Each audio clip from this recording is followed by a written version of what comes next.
Hi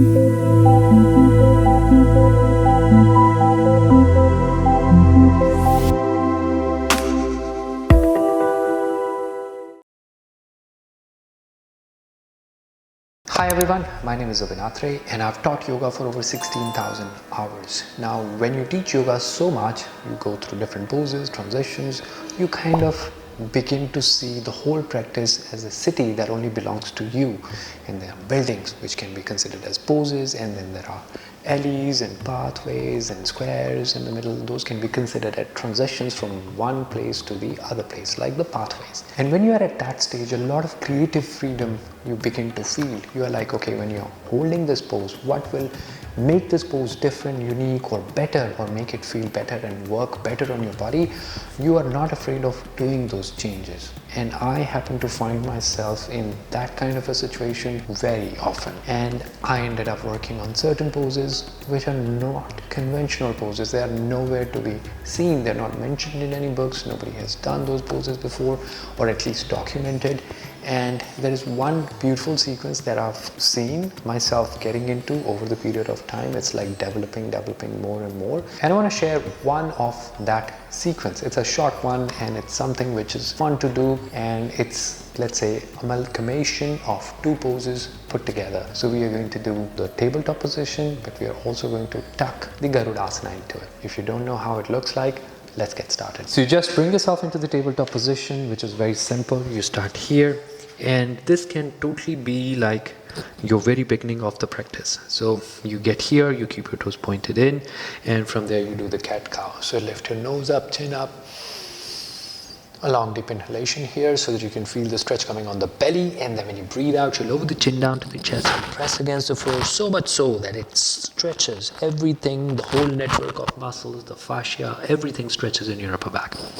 Now while maintaining this, now if you really look at my back, if you notice where the impact of that arch is, it's going to be more or less here. This is where it's the roundest at the moment.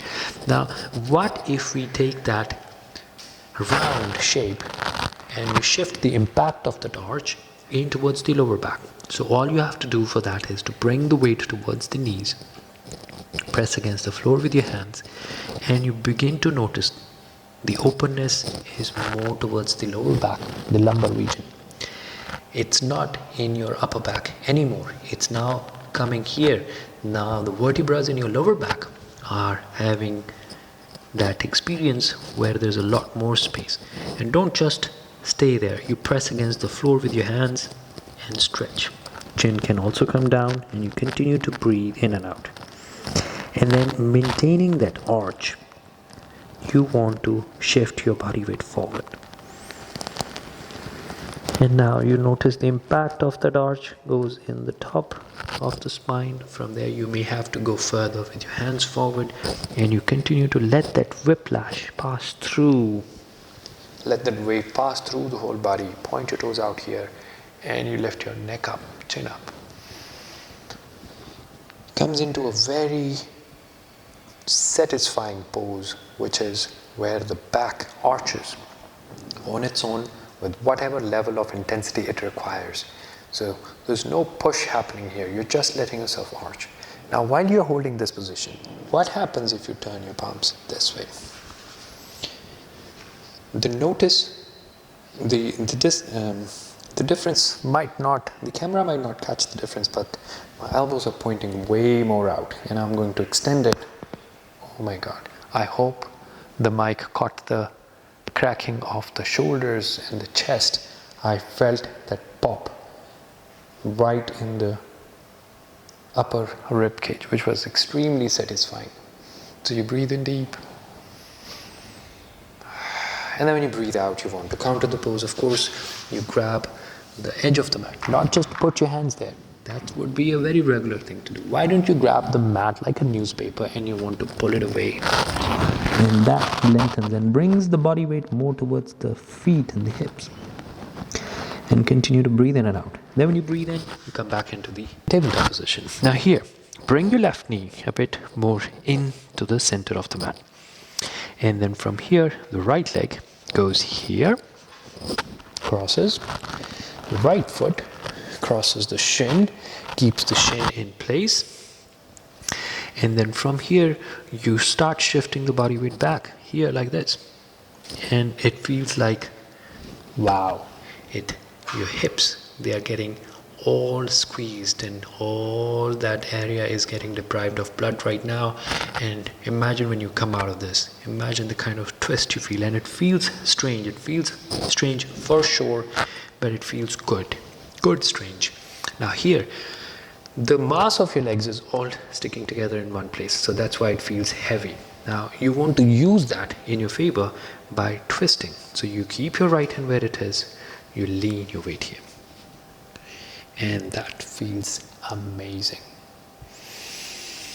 Another long breath goes in there, and then when you breathe out, you're going to get the weight back. We're not done yet. So the left foot, what you want to do with the left foot, the one foot that is under, you want to point that in. So once you point the toe in, then you want to better grip the mat with your hands nicely, and there you go. Amazing. Drop the knee down, point the toe out, untuck, unwrap, slide the knee away. We'll do the same thing on the other side. So the position of the right knee is like an equilateral triangle here with your hands. You're going to let the left leg go over the right, and then the foot grips it. Get the weight towards the hips. Feels good, feels good, feels like a massage, deep tissue. And then from here, try tucking the toes in, see if that helps. And then twist like we did on the other side. So the left hand is going to go a bit further away. Here. Beautiful twist. A long deep breath in. You never lose a chance to breathe in deep in your yoga practice. Point your toes back in, the right one, and there you go. Super. Lower the knee down, unwrap, and bring yourself back to the center where you started from. Very small sequence, but a lot of fun to do. It can be a sequence that you begin with, starting with the camel cat, making the spine work, stretching the muscles. And remember, always the center of the body does not get to move that much. So it's our duty to bring the movement in the center of the body. And these are the things that will make your spine, tiny little bit of adjustments here and there. Now see how satisfying that feels. And how turning the palms away opened up my chest. And this is where I actually felt that pop. And I actually feel better. Breath feels a lot more deeper. If you were practicing this sequence along, please let us know in the comments how did that make you feel, and how all these tiny little changes, nuances, and shift in the body weight from one side to the other and combining two poses together has worked for you. Let us know in the comments. We'll look forward to practicing yoga with you. Once again, this is Atre signing out.